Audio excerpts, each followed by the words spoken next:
Over the next 4 weeks, I'll be traveling through Japan, a country as hyped among travelers as few others at the moment, and one that had been on my bucket list for years now.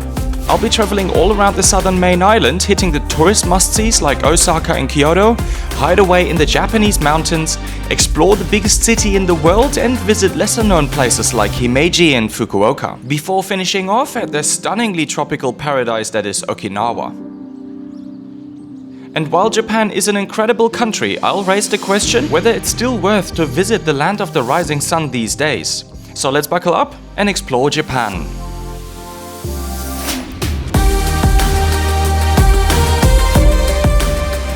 Welcome to Japan. Welcome to Osaka, more specifically. Finally, after years of thinking about traveling to this country when I was in this part of the world, and I kind of never got it done. Now, finally, I've got it done.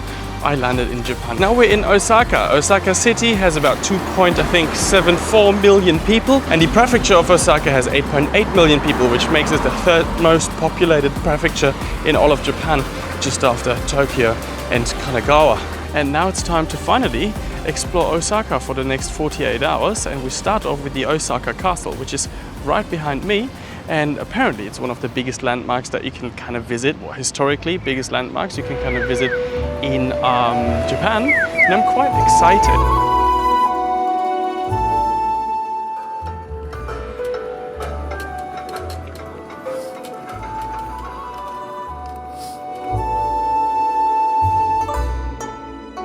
I spent some time wandering around Osaka Castle, and honestly, the grounds alone were worth the visit.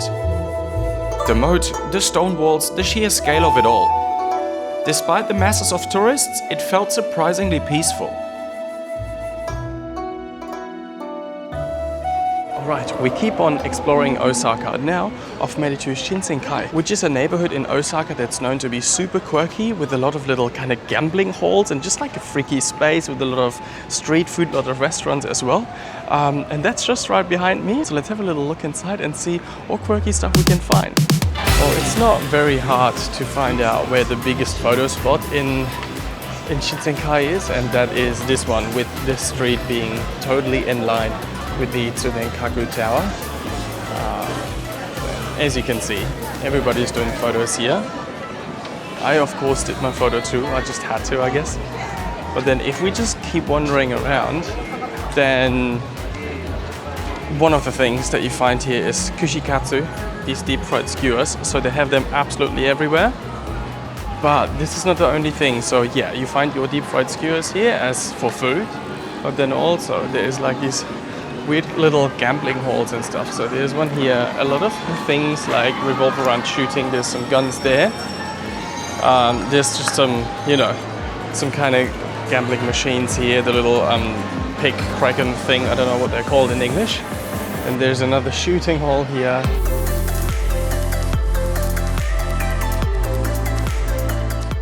I made my way over to Dotonbori, which is not only known for being Osaka's foodie heaven, but it's probably also the best place to watch huge LED screen ads outside of Tokyo itself. Be aware though, you won't be the only one going there, so brace yourself for an insane amount of people. I ended the night with my first Japanese ramen.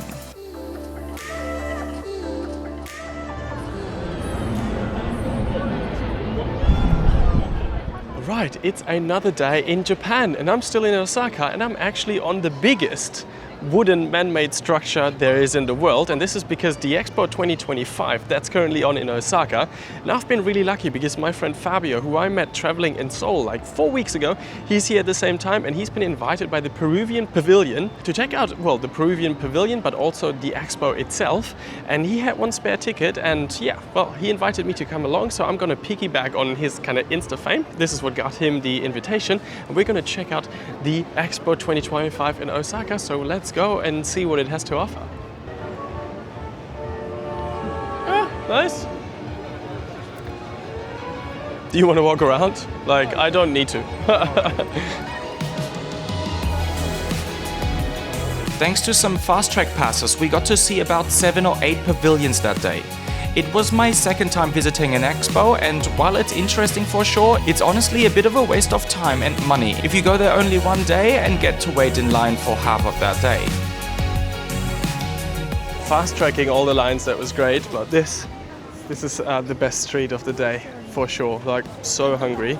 Like, I really need some food, and we get some cold beer. Fabio's just getting some cold ass beers, and then this day is gonna start. Yes.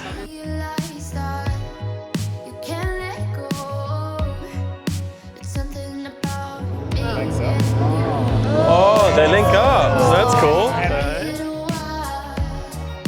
So cool here in Osaka. I found something from my hometown. Love this. Circular Valley.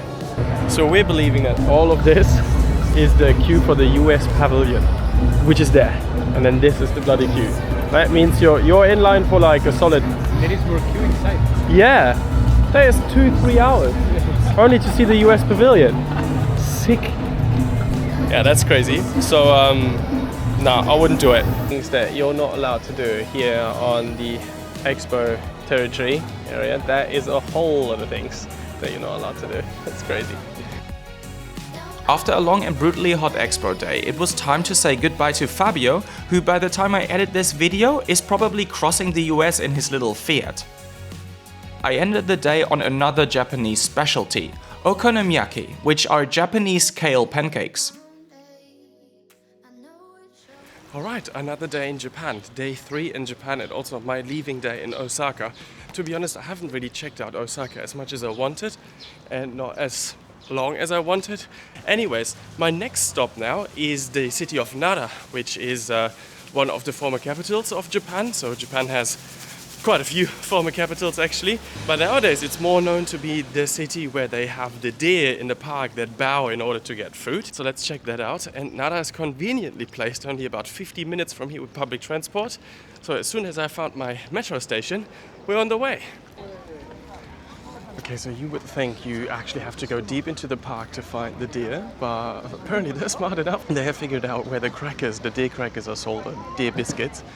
And this poor man here, he's trying to get those people away from his stand. Like, he wants to sell the biscuits, but then also the deer come here and the people start feeding, and it's just whole mayhem here. Like, they're just everywhere. And I'm trying to get to the biscuits as quick as possible. That's cool. I didn't expect that. I thought you kind of had to find them, or at least go like a little deeper into the park, but apparently you don't. Like, we're not even in the park yet.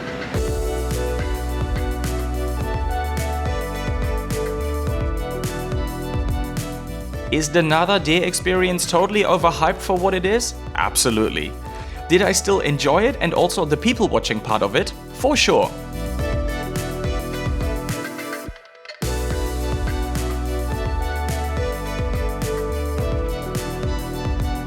Jesus, these guys really want it. You get one, you get one, you get another one. You could probably do 100 other more real and authentic things, but you'll still don't feel like you wasted a day coming here. I'm not gonna lie, it's crazy touristy. Coming over from Taiwan to here feels like going over from the west coast in Australia to the east coast. Like, all of a sudden you have to share all your experiences with a bazillion other people, and that is very much the case here, as you can see. But yeah, like, being used to Taiwan tourism levels over the past, 4 weeks, coming over from there to Japan is definitely a different vibe, and I first have to adapt myself to that for sure, because it's actually too busy for me. Like, I'm not super enjoying that, but anyways, we make the best of it.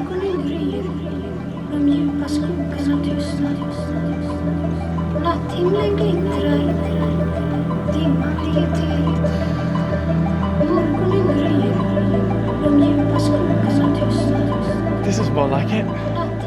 This is what I like. Just being totally by myself. There's literally 10 other tourists here checking out the central hall, the central golden hall, and no one else. Love that.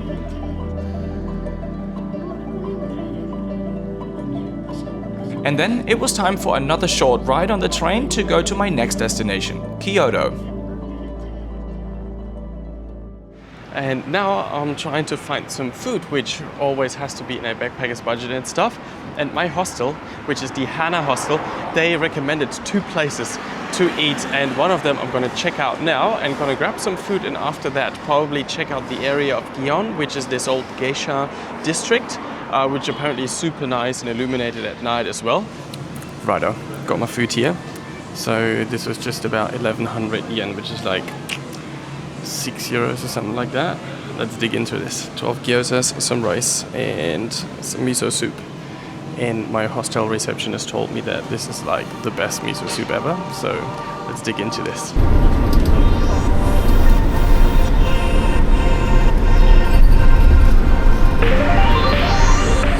Right, I've made it to Gion, which is Kyoto's traditional geisha district. It's known for all geishas and traditional clothing and a lot of cute little alleyways, traditional old housing in like old style houses. And then this one pretty much proves the point. And yeah, I'm just strolling around here, just having a little look. It's apparently a super photogenic spot, so I wanted to check it out. But I got to touch on the bus system to here.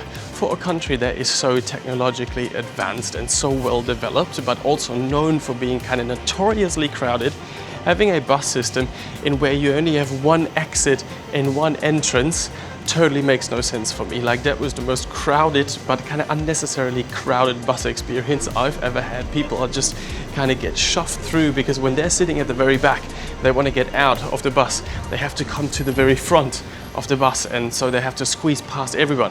Makes absolutely no sense to me, but that's just a little rant on the side.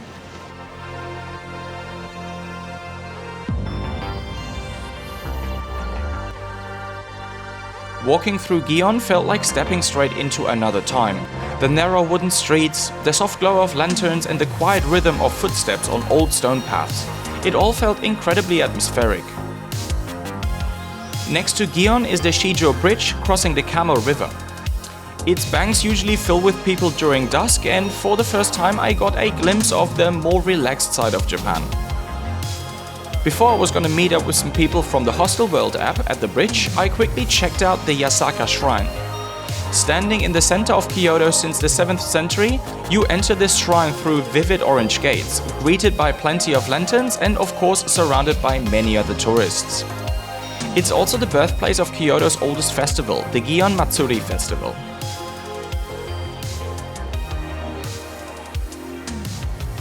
I ended the day by the river with a good bunch of people from the Hostel World app and preparing for my visit to the Kyoto Imperial Palace the next day, together with Ayush, who I met on the Hostel World app group too.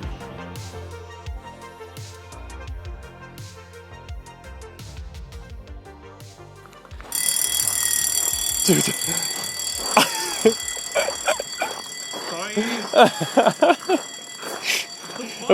The best thing is I got it on camera. Was it for me? I don't know. You got that on camera? Yeah, all of it.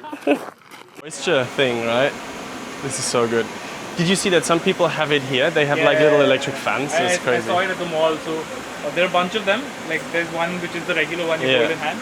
Then there's one. Alright, I'll take an English one. You going for a Yeah. Japanese one? Yeah. I'll read how many arigatos are written. Yeah.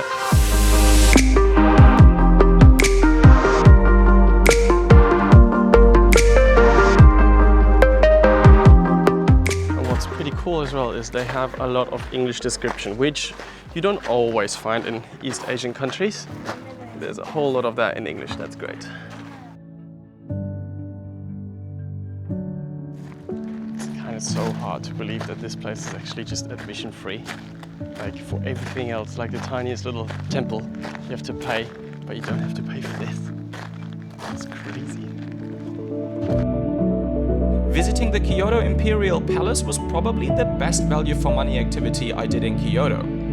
With a free audio guide, you get to step back in time into Kyoto's imperial history, and all of that admission free.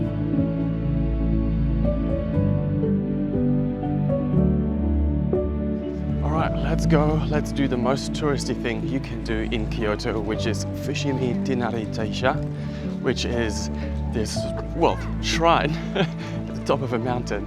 But in order to get to the top, you walk along this walkway, stairs up, and you walk through 1,000 red torii gates.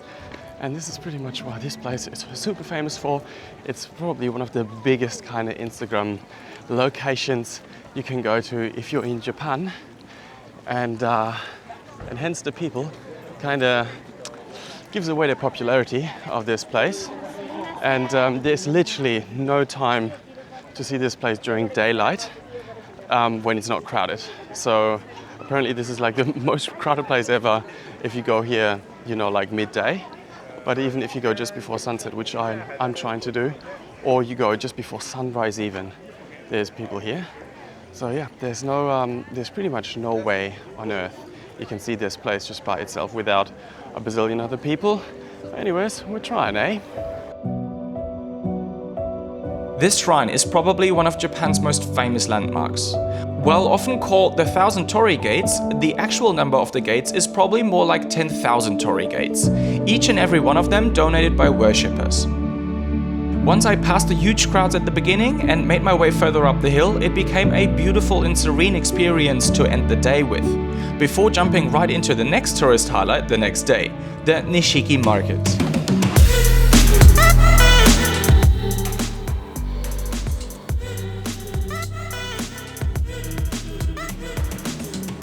While having a long history as an authentic Japanese market, nowadays this place is aiming for tourists much more than locals. So I got the hell out of there, had a cheeky matcha ice cream I found along the way, and found a much quieter spot to explore. Oh, I reckon we found it. That is the main temple complex. This is beautiful. That's so nice. And also there's not a bazillion tourists spotting my view. Approved. Tofuku-ji Temple is one of Kyoto's great Zen temples and apparently gets spared by most tourists as it hasn't yet experienced the Japan TikTok hype. Walking around here was probably the most relaxing thing I could have done to end my time in Kyoto. And while I enjoyed Kyoto, I was dying to see what else Japan had to offer once I was going away from the typical tourist cities. Oh my god, walking through this old town, it is almost annoyingly beautiful. So apparently, this is some of the best beef you can find in all of Japan, so let's go and see what all the craze is about.